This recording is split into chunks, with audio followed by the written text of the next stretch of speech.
Assalamualaikum warahmatullahi wabarakatuh. Alhamdulillahirabbil alamin wa bihi nasta'inu ala umuri dunya waddin wa ala alihi wa sahbihi ajmain, amma ba'du. Alhamdulillah, sahabat sekalian, kita kembali lagi dalam kajian kitab Jurumiyah yang insyaallah pada kesempatan ini kita akan melanjutkan pembahasan bab mubtada dan khobar. Bismillahirrahmanirrahim. Babul mubtada'i wal khabari. Yang pertama, pengertian mubtada. Al-mubtada'u wal ismul marfu'u al-'ari 'anil awamilil lafdiyati. Yang dinamakan mubtada adalah isim yang diropakkan, yang tidak dipengaruhi oleh amil secara lafaz. Atau mubtada ini adalah isim yang diropakkan yang berada di awal kalimah, itu yang dinamakan mubtada. Yang kedua, ada yang dinamakan khobar. Pengertian khobar adalah wal khobaru huwal ismul marfu'u al musnadu ilaihi. Artinya isim yang diropakkan yang disandarkan terhadap mubtada. Jadi yang dinamakan khobar itu adalah isim yang diropakkan yang disandarkan terhadap mubtada. Adanya khobar itu ketika adanya mubtada. Jadi setelah mubtada pasti ada khobar, karena keduanya saling berhubungan. Termasuk dalam hadap umdatul kalam, di mana ada khobar maka di situ ada mubtada. Contoh di sini yang pertama adalah Zaidun qaimun. Zaidun itu adalah mubtada karena ini termasuk isim yang diropakkan, kemudian tidak ada amil secara lafzi, artinya sebelum lafaz Zaidun ini tidak ada lafaz yang lain ataupun amil yang memerintah terhadap lafaz Zaidun, maka Zaidun ini disebut mubtada. Kemudian qaimun. Qaimun ini disebut khobar karena berada setelah mubtada. Bentuknya adalah kalimat isim atau kata benda, maka qaimun ini disebut dengan khobar. Wa zaidani qaimani, sama zaidani menjadi mubtada, qaimani khobar karena kedua-duanya termasuk isim yang diropakkan. Zaidani berada di awal kalimat dan qaimani disandarkan kepada zaidani yang menjadi mubtada, qaimani menjadi khobar. Zaiduna qaimuna, sama juga Zaiduna menjadi mubtada dan qaimuna menjadi khobar. Itu adalah contoh daripada mubtada dan khobar. Wal mubtada'u qismani dohirun wa mudmarun. Fadohiru ma taqaddama dzikruhu wal mudmaru itsna asyara. Wa hiya ana wa nahnu wa anta wa anti wa antuma wa antum wa antunna wa huwa wa hiya wa huma wa hum wa hunna. Nahu qauluka ana qaimun wa nahnu qaimuna wa ma asbaha dalik. Yang ketiga adalah pembagian mubtada.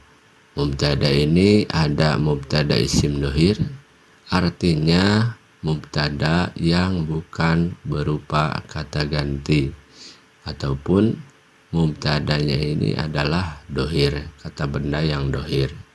Contoh Zaidun qaimun. Lafaz Zaidun ini merupakan isim dohir, bukan kata ganti, maka ini disebut mubtada isim dohir.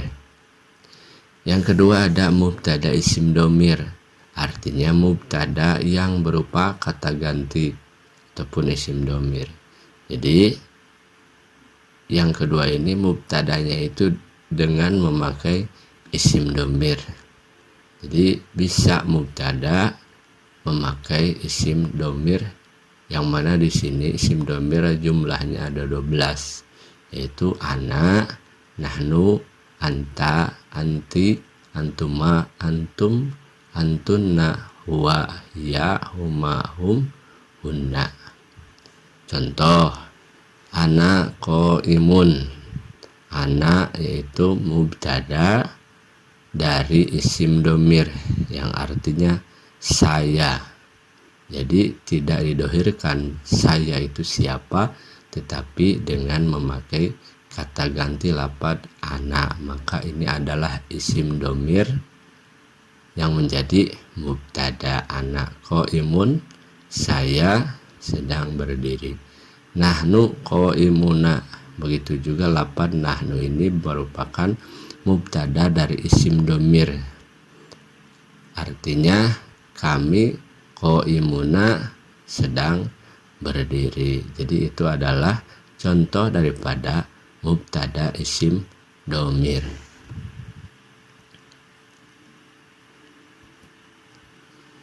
Yang kedua, pembagian amil. Yang keempat, pembagian amil.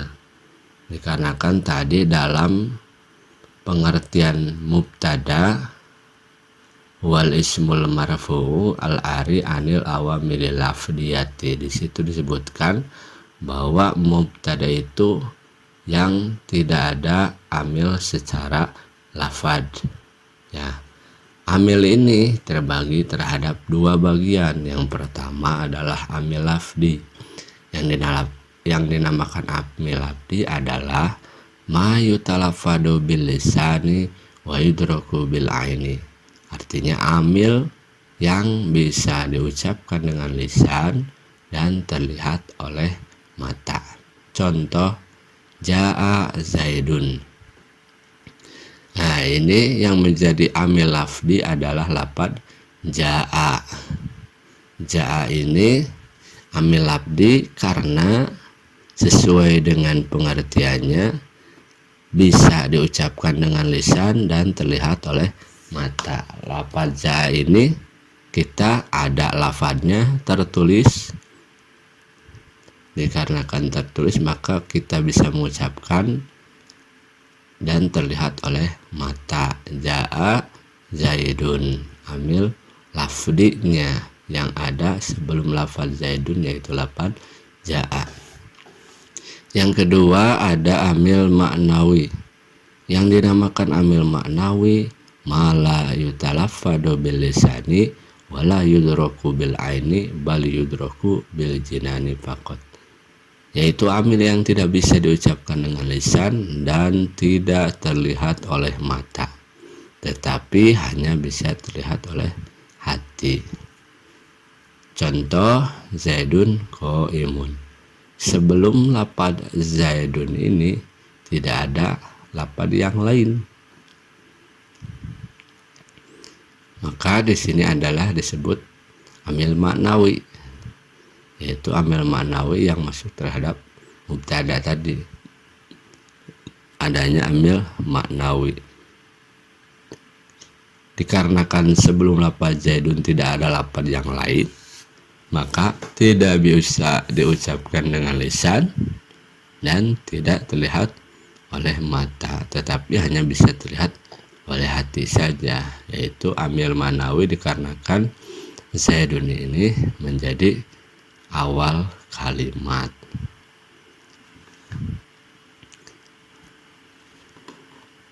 Wal khobaru kismani mufradun wa ghairu mufrad. Fal mufradu nahwu zaidun qaimun wa zaidani qaimani wa zaiduna qaimuna wa ghairul mufradi arba'atu asya'a al jar wal majrur wad darafu wal fi'lu ma'a fa'ili wal mubtada'u ma khabarihi nahwu qaulika zaidun fid dari wa zaidun innaka wa zaidun qamabuhu wa zaidun jariyatu dahibatim. Yang kelima ada pembagian khobar. Khobar juga ini terbagi menjadi dua bagian. Yang pertama ada khobar mufrad. Khobar mufrad adalah ma laisa jumlatan wala shibhaha. Artinya khobar yang bukan jumlah. Jumlah itu ada dua, ada jumlah ismiyah dan jumlah fi'liyah. Dan yang menyerupai jumlah, bukan yang menyerupai jumlah atau dorob dan jar majrur. Nah, contoh di sini Zaidun qaimun, yang menjadi khobar lafadz qaimun adalah khobar mufrad, artinya terdiri dari satu kata saja, qaimun, tidak lebih. Itu yang dinamakan khobar mufrad. Jadi khobar yang bukan merupakan jumlah atau bukan yang menyerupai jumlah. Yang kedua ada khobar ghair mufrad. Kalau khobar ghair mufrad sebaliknya yaitu makana jumlatan au syibha, yaitu khobar yang merupakan jumlah. Jumlahnya mau jumlah ismiyah atau jumlah fi'liyah dan yang menyerupai jumlah dorob ataupun jar majrur. Yang pertama khobar jumlah ismiyah. Khobar ghair mufrad yang pertama adalah khobar jumlah ismiyah, adalah khobar yang terdiri dari mubtada dan khobar. Syarat pada khobarnya harus ada domir yang kembali kepada mubtada. Jadi khobarnya ini adalah jumlah ismiyah atau jumlah daripada kata benda yang mana isinya adalah terdiri dari mubtada dan khobar. Contoh, Zaidun jariyatuhu dahibatun. Zaidun yang menjadi mubtada, jariyatuhu dahibatun menjadi jumlah ismiyah, terdiri dari jariyatuhu menjadi mubtada, dahibatun menjadi khobar. Di jumlah daripada mubtada dan khobar ini, jariyatuhu dan dahibatun ini menjadi khobar dari lafadz Zaidun. Nah, syaratnya harus ada domir yang kembali kepada mubtada, yaitu dalam lafadz jariyatu ada domir hu, yang mana hu ini kembali kepada mubtada yaitu lafadz Zaidun. Itu yang pertama khobar jumlah ismiyah. Yang kedua ada khobar jumlah fi'liyah, yaitu khobar yang terdiri dari jumlah fi'liyah atau kata kerja, adalah khobar yang terdiri dari fi'il dan fa'il. Di sini juga syaratnya adalah dalam khobarnya harus ada domir yang kembali kepada mubtada. Contoh, Zaidun koma abuhu. Zaidun, Zaid yang menjadi khobar lafadz koma abuhu, koma fi'il, abuhu fa'il. Nah, fi'il dan fa'il ini menjadi khobar jumlah fi'liyah dari lafadz Zaidun. Syaratnya harus ada domir yang kembali kepada mubtada. Jadi lafadz abuhu ini ada domir yaitu lafadz hu, yang mana hu ini kembali kepada Zaid. Zaidun, Zaid, koma telah berdiri, abuhu bapaknya Zaid. Itu yang kedua, khobar jumlah fi'liyah. Yang ketiga adalah khobar dari yang menyerupai jumlah. Di antaranya adalah khobar yang terdiri dari dorob, artinya kalimat yang menunjukkan tempat atau waktu. Syarat pada khobarnya harus menyimpan makna istaqra. Zaidun indaka, Zaidun indaka. Ini indaka ini merupakan khobar daripada Zaidun. Ini dari dorob, makan, atau yang menunjukkan tempat. Zaid berada di dekatmu. Nah, ini menyimpan makna istaqra. Jika diperkirakan lafadznya menjadi Zaidun istaqra indaka. Ini jadi ada makna yang tersimpan apabila khobar terdiri dari dorob. Itu. Jadi Zaidun indaka maka menyimpan makna istaqra apabila dilafadkan ataupun diadakan makna yang disimpannya, perkirakan seperti ini. Jadi Zaidun istaqara indaka. Yang keempat ada khobar dari yang menyerupai jumlah, dan ditanya adalah khobar yang terdiri dari jar majrur, huruf jar dan majrur. Syarat pada khobarnya harus menyimpan makna istaqara. Jadi harus ada makna istaqara sama dengan khobar dari dorob. Contohnya Zaidun fidari, Zaid berada di dalam rumah. Ini sama. Fidari ini merupakan khobar dari jar majrur. Fi harap jar dari majrur. Ini harus menyimpan makna istaqara. Maka jika diperkirakan lafadznya menjadi Zaidun istaqara fidari. Zaid berada di dalam rumah. Jadi mungkin itu ada pembahasan tentang mubtada dan khobar. Mudah-mudahan sahabat sekalian bisa memahaminya. Mohon maaf bila ada kesalahan dan kekurangannya. Silahkan like dan subscribe channel ini supaya kita terus semangat dalam mengajinya. Sekian dan terima kasih. Wabillahi taufiq wal hidayah.